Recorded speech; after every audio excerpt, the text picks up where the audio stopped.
ব্ল্যাকবোর্ডের চক ভেঙে যাওয়ার থেকেও বেশি চিন্তার বিষয় হলো দেওয়াল কখন ভেঙে পড়ে সেটা। এমনই ভয়ঙ্কর পরিস্থিতির মধ্যে রয়েছে কাকসা ব্লকের রাজবাঁধ নিম্ন বুনিয়াদী বিদ্যালয়।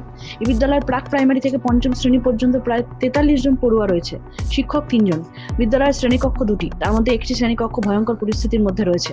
দেওয়ালে বড় বড় ফাটল, বৃষ্টির জল শ্রেণীকক্ষে ঢুকে পড়ে আর তার সঙ্গে ঢোকে বিষধর সাপ।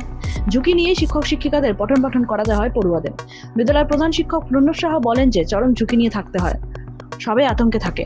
প্রশাসনের কাছে লিখিতভাবে জানানো হলেও ব্যবস্থা নেওয়া হচ্ছে না, তাই যতদিন না নতুন ক্লাসরুম সংস্কার হচ্ছে ততদিন আতঙ্ক থাকবে।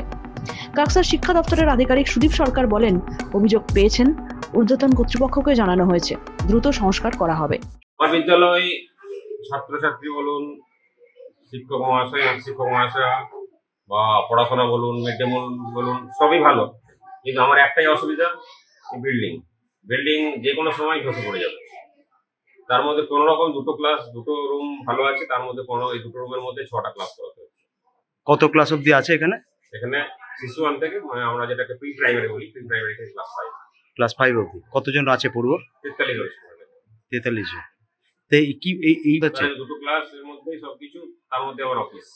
কি অবস্থা বিল্ডিং এর অবস্থা আপনারা তো দেখতেই পাচ্ছেন বিল্ডিং এর কি অবস্থা। এবং এই জন্য আমি বহু জায়গায় দরখাস্ত দিয়েছি এবং সরকারি আধিকারিক তারা কথা দিয়েছেন যে তারা শীঘ্রই ব্যবস্থা নেবেন।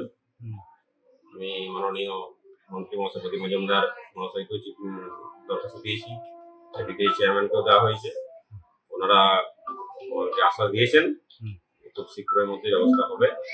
কিন্তু আমি যতক্ষণ না হচ্ছে ততক্ষণ আমি খুবই আশঙ্কার মধ্যে আছি, যে কোনো সময় কিছু দুর্ঘটনা ঘটে গেলে হতে পারে। বিডিও অফিসে অ্যাপ্লিকেশন দেওয়া আছে, পঞ্চায়েত সমিতিতেও অ্যাপ্লিকেশন দেওয়া আছে, সব জায়গায় পঞ্চায়েতেও অ্যাপ্লিকেশন দেওয়া আছে।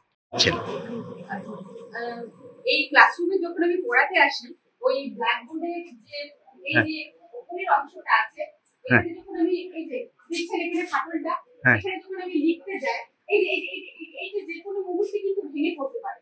তারপর যখন প্রচন্ড বৃষ্টি হয়, বৃষ্টির জল এই যে চুইয়ে পড়ে, আমার লিখতে অসুবিধা হয়। আমি নিজের মাথায় পড়ে আবার বাচ্চাদের যখন ডাকি এখানে কোনো প্রশ্নের উত্তর দিয়ে লিখতে, বাচ্চারা সেটা লিখতেও পারে না, কারণ আমার পাঠাতেও ভয় লাগে, আবার বৃষ্টির জলে ওরা ভিজেও যায়, মাথায় ভিজে যায়। দেয়ালটাও তো চারিদিকে ফাটা। হ্যাঁ, দেওয়ালটা ফাটা, মাঝে মাঝে সাপ এসে ঢুকে থাকে ওই ফাটলের মধ্যে, সেটাও একটা ভয়ের আতঙ্কের ব্যাপার। কাকসা থেকে নিজস্ব প্রতিনিধির রিপোর্ট, এনএম নিউজ। আরও খবরের আপডেট পেতে সাবস্ক্রাইব করুন আমাদের ইউটিউব চ্যানেলটি আর বেল আইকনে ক্লিক করুন নোটিফিকেশনস পেতে।